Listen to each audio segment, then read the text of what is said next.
ধন্যবাদ মাননীয় প্রধান উপদেষ্টা মহোদয়কে আমাদেরকে আজকে এই চমৎকার আয়োজনে সামিল করবার জন্য। আমি কোনো ভূমিকা ছাড়াই মূল কথায় প্রবেশ করছি, সময় খুবই কম। আমাদের এই ছোট্ট এবং ক্ষুদ্র বাংলাদেশে ছোট বড় অনেক সমস্যাই আমাদের আছে। আমাদের এখানে গ্রাম থেকে শহরে ভাই ভাইয়ে যে কলহ হয়, কোন্দল হয়, সেটা পৃথিবীর অনেক দেশে কিন্তু হয় না। এই বাস্তবতাকে আমরা মনে হয় কেউই অস্বীকার করতে পারবো না। আমাদের এখানে যে রাজনৈতিক কোন্দল হয়ে আসছে ৫০ বছর ধরে, পৃথিবীর অনেক দেশেই কিন্তু সেটি হয় না। আমাদের অন্য যত কলহ, কোন্দল, অসম্প্রীতি এ জাতীয় যে সকল বিষয় আছে যেগুলোর আমরা সবাই সমাপ্তি কামনা করি, সেগুলোর সাথে যদি আমাদের দেশের ধর্মীয় সম্প্রীতিকে আমি তুলনা করি, আমি এদেশের একজন নাগরিক হিসাবে আমি মনে করি যে আমাদের রাজনৈতিক কলহ, ব্যক্তিগত কলহ, পারিবারিক কলহের তুলনায় আমাদের দেশের ধর্মীয় কলহ উল্লেখ করবার মতো আছে বলে আমার কাছে মনে হয় না। অবশ্য এটি আমার মনে হওয়া না হওয়াতে কিছু আসে যায় না। এটি আমাদের সম্মানিত অন্য ধর্মাবলম্বী যে সমস্ত আমাদের বন্ধুরা আছেন, ভাইরা আছেন, শ্রদ্ধেয় ব্যক্তিবর্গ আছেন, এটি তাদের আমার মনে হয় বলতে হবে।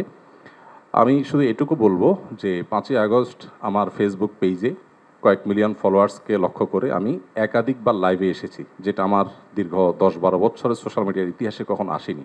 প্রত্যেকটি লাইভে আমি চেষ্টা করেছি এদেশের সর্বশ্রেণীর সাধারণ মুসলমান সহ অন্যান্য ধর্মাবলম্বীদেরকে শান্ত রাখবার আহ্বান করার জন্য। চট্টগ্রামে যখন আইনজীবী আলিফ হত্যাকাণ্ড ঘটল, সাথে সাথে আমি আমার দায়িত্ব থেকে নিজে এবং অন্যান্য আলেম ওলামাদের সাথে কথা বলেছি। আমি যতটুকু জানি এখানে অনেক সিনিয়র ব্যক্তিবর্গ আছেন, ওলামা একরাম আছেন। এদেশে ওলামা একরাম সবসময় সম্প্রীতি এবং শান্তি বজায় রাখার জন্য তারা কাজ করে চলেছেন এবং আমার জানা মতে ওলামা একরাম রিনাউন্ড কোনো আলেম কখনো অন্য ধর্মাবলম্বীদের কোনো প্রকার শান্তি বিঘ্ন সৃষ্টি করার মতো কোনো কাজ, কোনো আহ্বান, কোনো উদ্যোগ তারা কখনো নিয়েছেন বলে আমার জানা নেই। পৃথিবীর অনেক দেশে যারা আমাদেরকে সকাল বিকাল নসিহত করেন, আমি তাদের প্রতি শ্রদ্ধা রেখে বলছি, সেখানে যেরকম আমরা দেখি দলে দলে মানুষ গিয়ে বিভিন্ন ধর্মাবলম্বীদের উপাসনালয়ে হামলা করে, আমাদের দেশে বিচ্ছিন্ন ঘটনা ঘটে না আমি তা বলবো না, তবে রিনাউন্ড ওলামা একরাম অত্যন্ত দায়িত্বশীল এবং দায়িত্বশীলতার পরিচয় তারা দিয়ে থাকেন। আমার মনে হয় এই জিনিসটা আমাদের অব্যাহত গতিতে এগিয়ে নিয়ে যেতে হবে। আমি আমাদের অন্য ধর্মাবলম্বী যে বন্ধুরা আছেন, ভাইয়েরা আছেন, তাদেরকে বলবো প্রপাগান্ডায় আমরা যেন কোনোভাবে কান না দেই।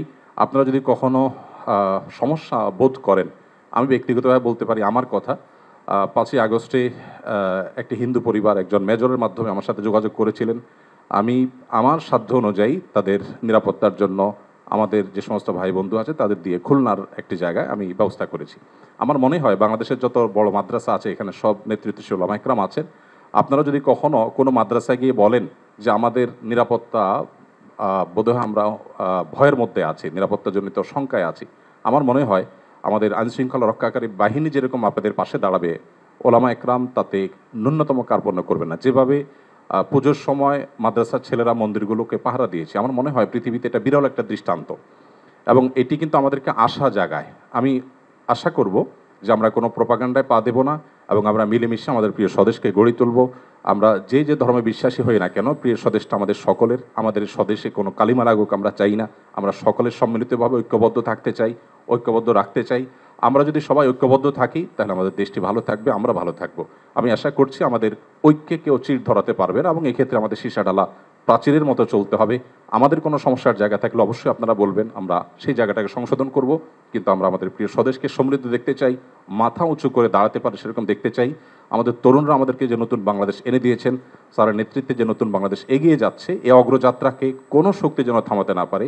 আমার মনে হয় ধর্ম বর্ণ নির্বিশেষে আমাদের প্রত্যেকেরই ঐক্যবদ্ধ থাকার, ঐক্যের শপথ নেওয়ার সময় এখন সবচেয়ে গুরুত্বপূর্ণ।